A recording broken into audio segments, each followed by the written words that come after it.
Good morning बच्चों।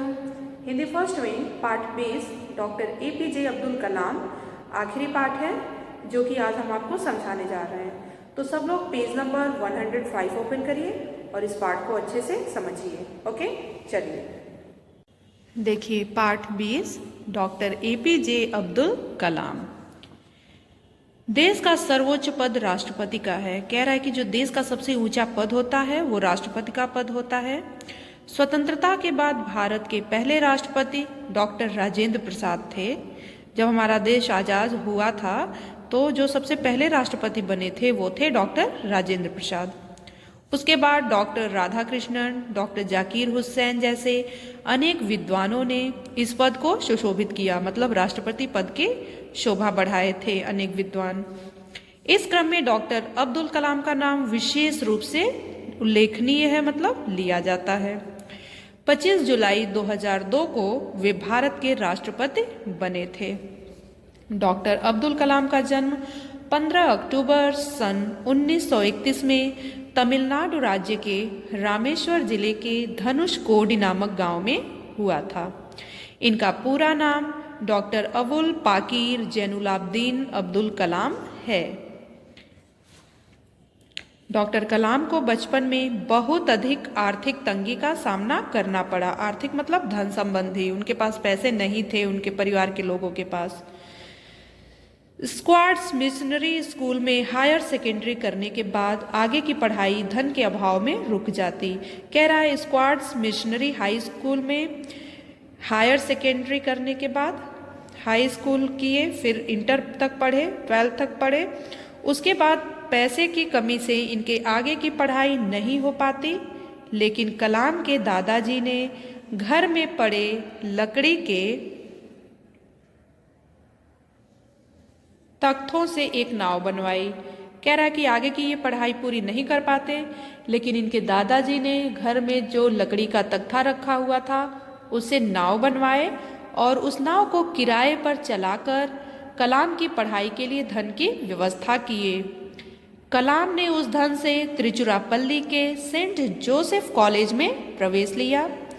प्रतिभा के धनी कलाम ने प्रथम श्रेणी में परीक्षा उत्तीर्ण की। कह रहा है कि 12 के बाद इन्होंने ग्रेजुएशन में त्रिचुरापल्ली के सेंट जोसेफ कॉलेज में नाम लिखवाया और ये इतने तेज थे, इतने ये पढ़ने में तेज थे कि इन्होंने प्रथम श्रेणी में परीक्षा पास कर ली थी और पढ़ाई खत्म कर कलाम ने नौकरी की सोची। जैसा कि सभी सोचते हैं, जब सबकी पढ़ाई पूरी हो जाती है वो नौकरी खोजते हैं, तो उसी तरह ये कलाम ने भी पढ़ाई खत्म करने के बाद नौकरी के लिए सोच रहे थे कि अब मुझे नौकरी मिले और मैं पैसे कमाऊं। इसी दौरान, मतलब उसी समय, एक दिन वे अखबारों की छटनी कर रहे थे, छांट रहे थे नया पुराना न्यूज़पेपर। तो उनकी नज़र अंग्रेजी दैनिक पत्र, दैनिक मतलब रोज आने वाले पत्र, हिंदू में प्रकाशित एक लेख पर पड़ी। एक लेख लिखा गया था जिसपे उनका नज़र गया और लेख का शीर्षक था स्पिटफायर। शीर्षक मतलब जैसे इस पाठ का नाम है ना डॉक्टर APJ अब्दुल कलाम, उसी तरह वो जो लेख लिखा हुआ था उसका नाम था स्पिटफायर, अर्थात मंत्र बाढ़। स्पिटफायर एक आग्नेयास्त्र था, ऐसा हथियार जिसके मुंह से आग निकलती है और जिसे द्वितीय विश्व युद्ध में इस्तेमाल भी किया गया था। और स्पिटफायर जो था, मंत्र बाढ़ मतलब जो एक ऐसा हथियार जिसके मुंह से आग निकलती है, उसे दूसरे विश्व युद्ध में प्रयोग भी किया गया था। इस लेख को पढ़कर डॉक्टर कलाम की आंखों में एक सपने का जन्म हुआ। मतलब इस लेख को जब वो पढ़े तो उनके मन में एक विचार आया, वो एक सपना देखने लगे और वह सपना था अपने देश के पास आग्नेयास्त्र के होने का। और ये सपना था कि ये आग्नेयास्त्र मेरे भारत में भी हो। माई जर्नी डॉक्टर कलाम की आत्मकथा है। आत्मकथा मतलब माई जर्नी किताब जो है, इसमें कलाम ने अपने बारे में लिखा है। इसमें एक वाक्य इन्होंने लिखा है कि आदर्शों की ओर चलूं या माला माल होने का मार्ग अपनाऊं। माला माल होने के मार्ग से मतलब है कि मैं विदेश में नौकरी करूं या देश की सेवा में अपने जीवन को लगाऊं। नेक्स्ट पेज देखिए। सन 1962 में डॉक्टर कलाम DRDO हैदराबाद में विभिन्न अनुसंधानों के सहायक थे। जैसे विभिन्न प्रकार के प्रयोग किए जा रहे थे उसमें 1962 में तो डॉक्टर कलाम उनमें सहायता करते थे, उनकी जो वैज्ञानिक थे।